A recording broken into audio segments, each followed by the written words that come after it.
So how do you talk to someone who's feeling like the world is out of control and just spinning in free fall?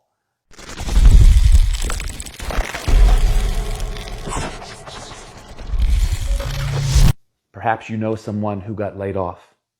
Perhaps you know someone whose income or hours just got reduced by a lot.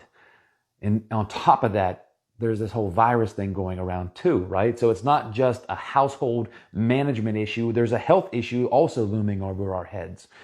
So how do you talk to someone who's feeling like the world is out of control and just spinning in free fall? How would you calm them down?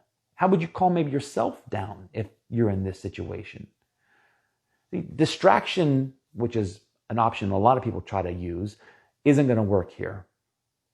It's not going to work because this isn't a short-term engagement. We don't know how long this is going to last. It's not just a few minutes. So distracting yourself, probably not the best option. Maybe you just think of the positive things, right? Focus on the positive things. Yeah, but there's so many negative things. So maybe focusing on the positive things isn't the best option here either. How about this? It's called the locus of control. And from someone who experiences agoraphobia and gets sealed in a tube and thrown up 30,000 feet in the air and just wants to escape, here's how you allow yourself to regain composure and control when you feel like things are completely out of your control. Take your world and shrink your world down as small as you can. Small as in just your body. Don't think of your environment right now. Don't think about other people. Just think about just yourself, as small as you can. And in this little circle, throw as many things as you can that are still within your control. So for instance, I control if my eyes are closed or not, if I talk or not. I control if I breathe shallow or deep. I control if I sit, if I stand, if my hands are crossed, if my legs are crossed. I control a lot of those things. Throw in as many of those things as you can into this small circle. And then draw a concentric circle outside, just a little bit bigger. Now let's focus on things in our environment that we still control. I control if the lights are on or not. I control if I sit here or sit over there. I control if I stand. I control if I watch TV or read a magazine or just lie down. I control all those things.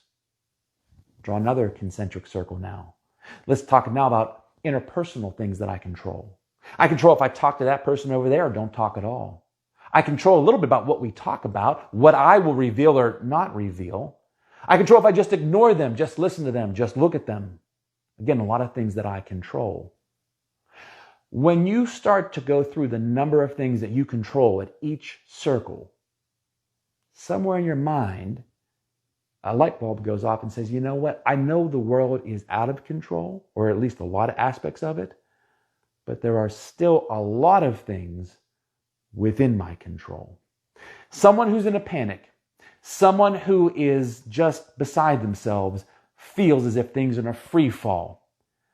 And while that might be true about some things, your job is to help them realize it's not true about all things. Give them a sense of power. Give them a sense of control by enumerating how many things they still are in control of when the world is in a crisis. Did you like that video? Give us a like, or even better yet, become an influencer, right? Share that message. Make that message the message that people see from you today. Forward that along.